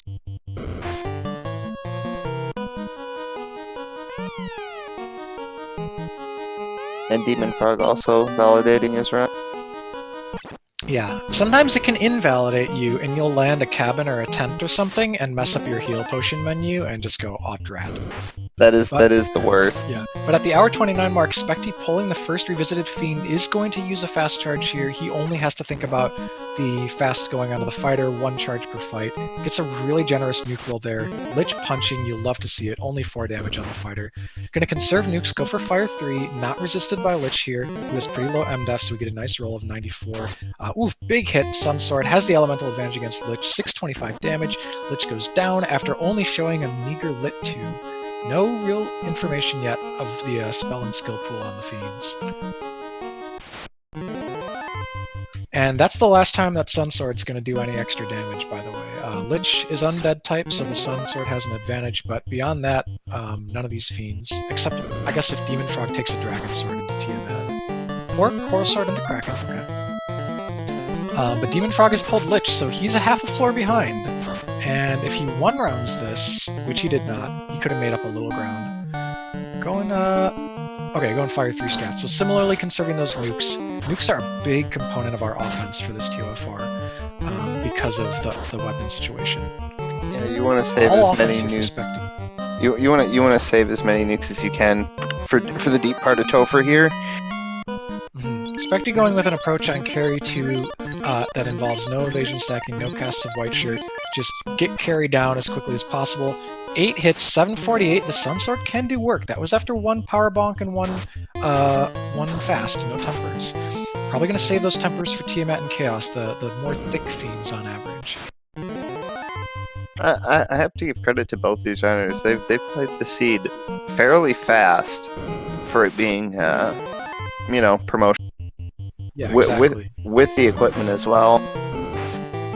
yeah, they have executed well all game. I haven't seen plays where I thought, oh, if only they did this better, they'd be in a better situation. They are setting themselves up for success, and that's the kind of high-level running you not only love to see in this tournament, but also that shows they are well above their current 1-2 records. I think these are going to be dangerous runners if either of them makes it through beyond this race and gets into the 2-2, maybe the 3-2 bracket later.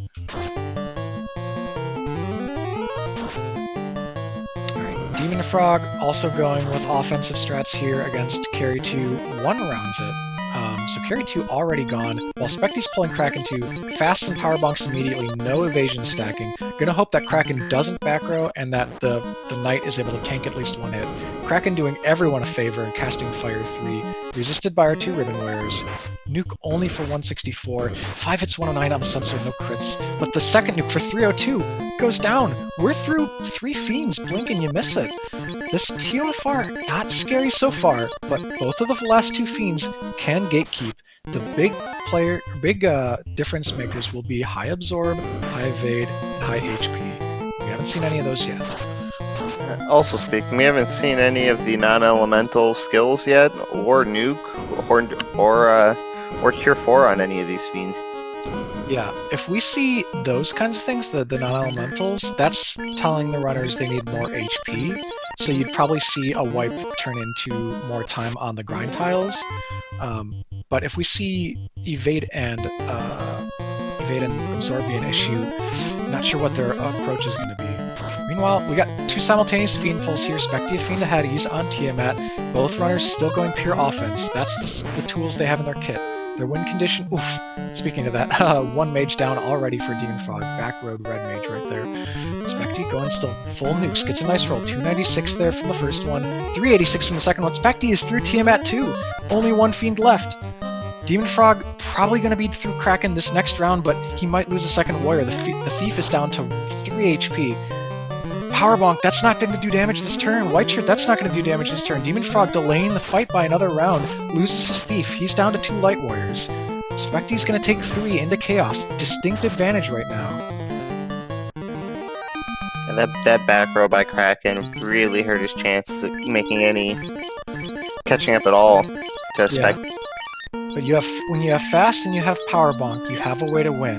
So if Spectie runs into a brick wall here, maybe dem0nfr0g rolls a little luckier, but you have to like Spectie's chances. Immediately going for Temper, Fast, and Power Gauntlet. Chaos not hitting hard physically, so it's not a worry that we don't have the Defense Sword or the Ruse spell. I like Spectie's position. He's got a Ribbon Fighter. He's already gotten a lot of offensive buffs on it. That's 2 Tempers, 2 Power Bonks, 4 total buffs. He's going to swing this turn, see how much damage he does. The nukes are helping out a lot. The Sunsword swings 7 hits, 225, so base damage not great. High absorb, but we are getting the hits in, so we're not going to need to spend time using Lock, which frankly I don't think Spectie even bought. I don't see it on the menu there. A couple more, physical attacks from Chaos. We want to see more of that. Nukes rolling above 300. We want to see more of that. This is going really well for Spectie right now. A high roll nuke wouldn't even take out the fighter. Oh, wow, 282. He's just getting so many favorable rolls, but misses. One hit, 105 damage. Yeah. Okay.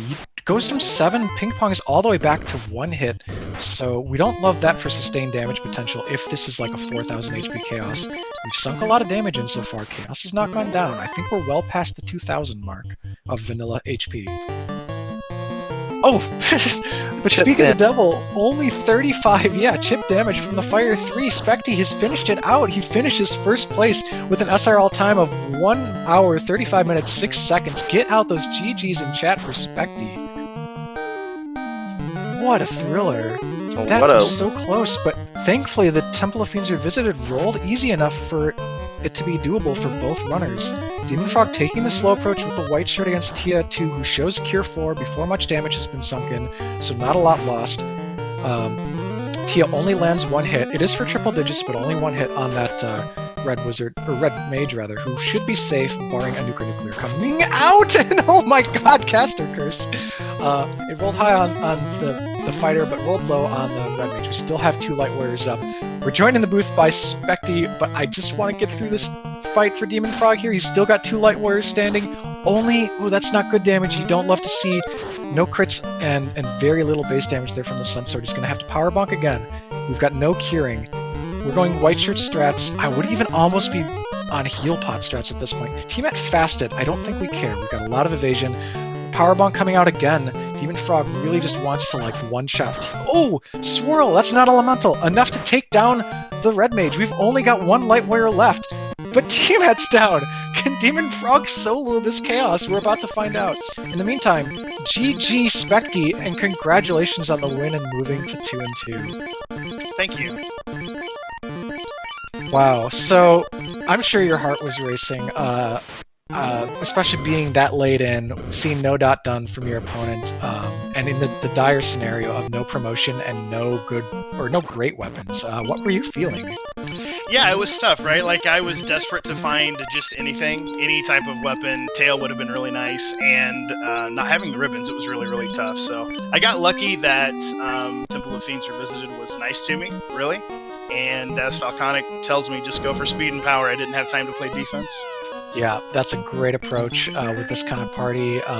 3 Light Warriors, basically no white magic to speak of. And speaking of speed and or power, Demon Frog is gonna get a lot of power, hopefully. Actually, oh no, missed menus to the ribbon when he meant to use white shirt. Thankfully, Chaos has given him 2 inks of 3 rounds, but that punch came through and scared him into doing evasion stacking. He was hit twice for 180. Really gonna need that HP pool if he wants to make it through this fight. 3 inks. Okay, so Chaos playing real nice. Triple ink. Skill pools are only 4 skills long, so if the last skill isn't bad, then we're not going to be worried about either the physical text, okay, Inferno, or the skills of Chaos. Thankfully, Inferno is resisted by the ribbon. Spectie, let's talk a little bit about when you decided that you had enough to win. At what point, during what equipment check or what level breakpoint did you say you just thought you had what it took to get through the rest of the seed? When I saw Terminated on Chaos, until then I didn't think I had nearly enough. I still felt like I was just lacking gear. I felt my levels were great. The early dive, well, relatively early dive into Mirage and Sky with Nuke, and I took a ton of fights and checked everything in there except the Banesword chest, and I felt my levels were really, really good. I just felt under-equipped, but, you know, luckily it was enough to finish off. Yep, and you both got a second ribbon, a different second ribbon from a cheeky late check. Demon Frog checked first floor left side of Sea Shrine, and you checked the chest in the top right of TOF locked. Demon Frog, he's going for the one-shot, I think, here. He's power bonked double-digit times. Chaos has gotten enough time to go through the skill list multiple rounds and Inferno him a few times for 80 damage. He can't take too many more of those. But this Chaos might not even have a spell list. Did you see a spell from Chaos? Not that I recall. Okay, well... 111, oh no. Oh no. So we did see your fighter went from like 7 hits down to 1 hit. So it's a pretty high evade Chaos. Definitely he's on a clock here, and he has no way to lower the evasion. He bought Lock. Lock was at level 5 pre-promotion learnable for Reds. Demon Frog bought it, you didn't, but you didn't end up needing it. Yeah, I had it on my list to go back and do, and then I just forgot. Yep. I felt like the encounter table was really tough. There was lots of several enemy encounters there were really close back to back, and that was getting me a little frustrated. So I just forgot to go get Lock over at Melmond. Okay. So I'm evaluating what's happening here on Demon Frog's screen. I think we might be in a... He's in an RNG loop. No. Wait, hang on. Oh, no. No, if he was, he broke it. But there were a couple of hits that came out for the same totals. Either way, terminates Chaos. So Demon Frog man modes it, makes it through with just the white shirt, the power bonk, and a sun sword. You gotta hand it to him. He finishes promptly on the hour 40 mark. Hour 40 and 1 second is his second place. Get out your GGs. Hard fought race, and honestly, the two of you, step for step at so many points in the run, you landed your airship to go to Sea Shrine at the exact same time. And we're joined in chat by Demon Frog. GG.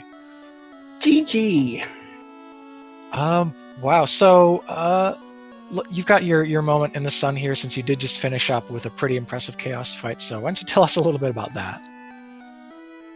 I mean, I wasn't expecting to make it. No life. Viz 2 was, I don't know, didn't have it. No defense. So I knew I was kind of taking most of Topher on the chin. got by Kraken 2 with the mage up, got by Tia with the fighter up. Said, all right, well, let's just do it for the fans because this is going to go well. And it actually went well. Yeah, and the God, there's so many things that were both close, but yet just subtly different enough about your team comps, about your routing, about your levels. Like throughout the seed, it was fascinating to see what small edge might favor one or the other runner. Spectie, tell us a little bit about white magic, the white mage. What did you do with it and why? Well, I didn't see any white magic, so I didn't bring the white mage along. I mean, usually I don't really like running 4-person. I think that's starting to become more and more of a trend, but if I don't find anything by the time Elfland comes around, I'm not going to bring the white mage along for the ride. Mm-hmm.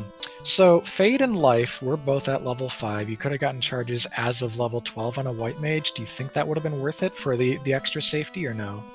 At that point, I had committed too hard to worry about it, so I wasn't going to worry about it. And I think having the extra, I mean, I don't know what level Demon was at the end, but I was close to 30 on all 3 of my Light Warriors, so I felt like that was more valuable than maybe being closer to level 23 or 24 with the Sun Sword and then having the White Mage.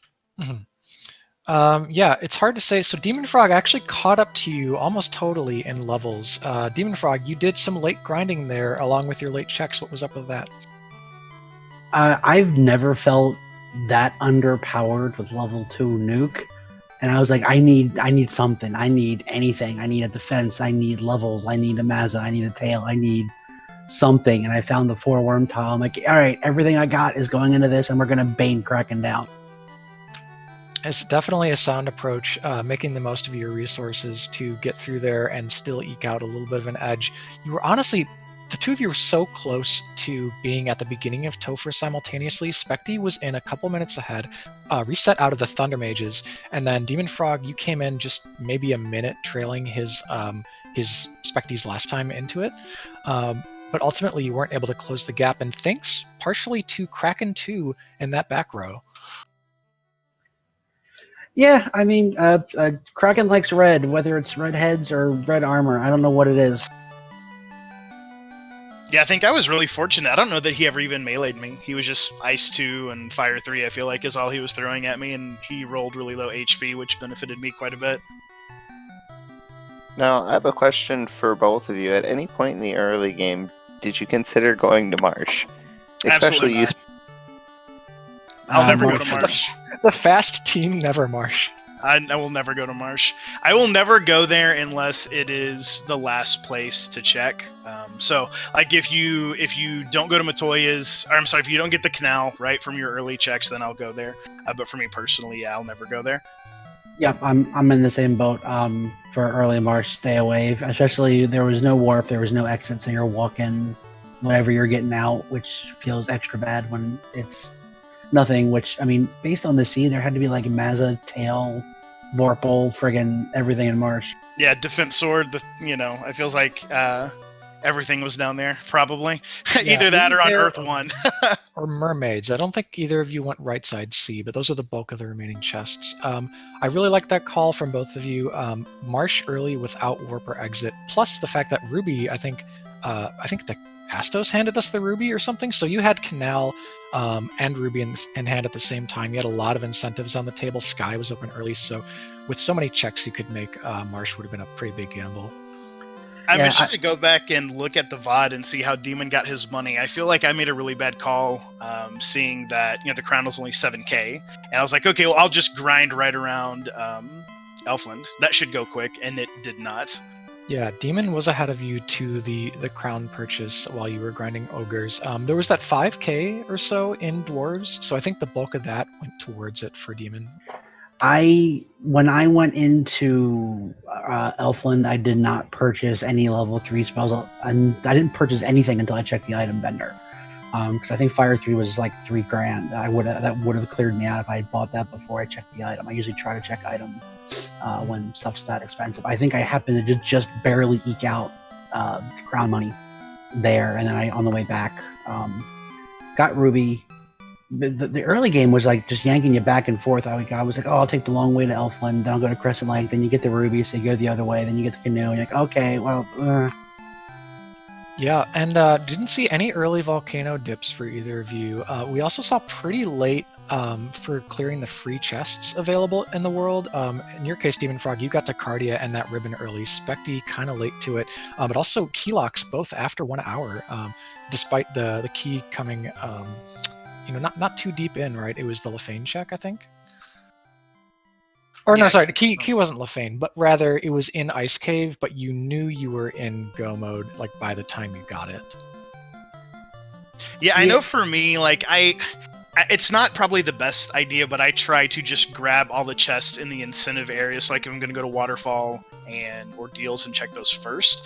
And it's probably smarter to go ahead and check keylock chests, early, but I didn't need a grind, so I wasn't looking for a grind tile.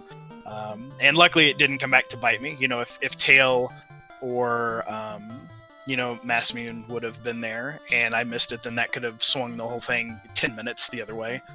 Mm-hmm. So, got a question from chat, which could have applied to either of you here. Did you ever, at one point, think that Light Axe was your go mode weapon and that was what you were going to have to settle for? Going into Mirage, I was like, it might be Light Axe. It might be Light Axe and a Power Bonk and a Prayer. Yeah, I was thinking the same thing. I think the Sun Sword and the Ice Sword were both in Volcano, if my memory serves correct. But I've never finished the seed with a Light Axe, but there's always the first time, right? Yeah, I recommend trying it sometimes. Heck, I think Spellzap would recommend trying it with a Great Axe. So another thing I wanted to point out, Spectie, you had a little bit less praying to do than Demon Frog because you had a Black Mage. Black Mage had access to pre-promotion temper, and you had a ton of levels on it. We were talking about how that might be the difference, and it made your late fights faster. Your fighter came out swinging much harder, much sooner. Yeah, I think taking a Black Mage is never a bad idea. You're always going to have guaranteed access to fast and temper if you do enough digging, even if they roll late.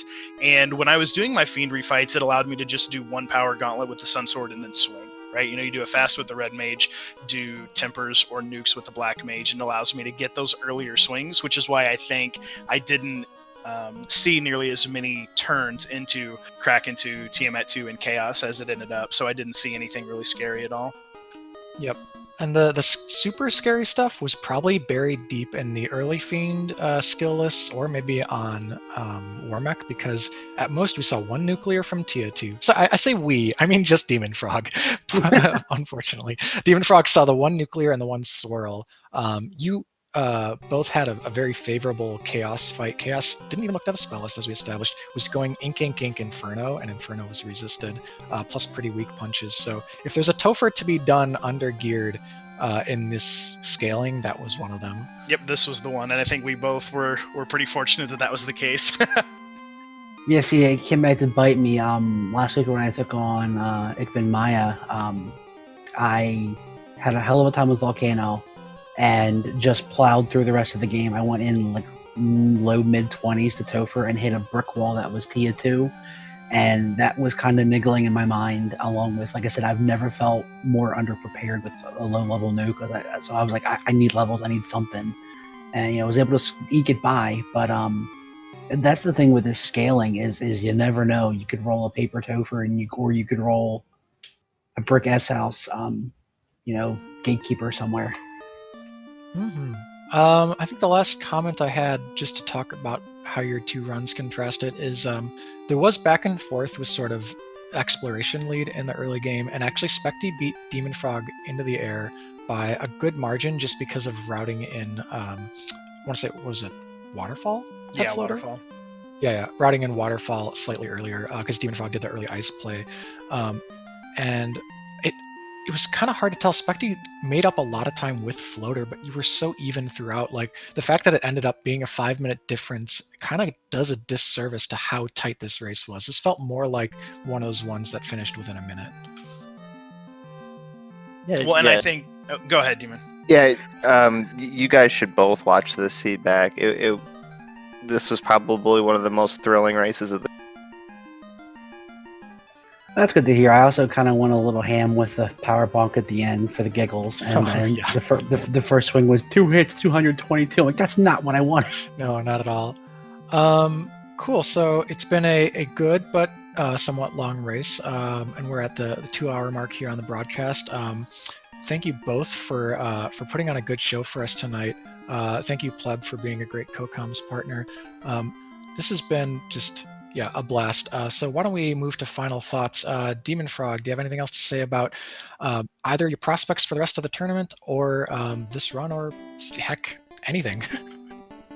I mean, if I want a chance, the best I can do is win out, and then I got the one, gotta win that play-in race.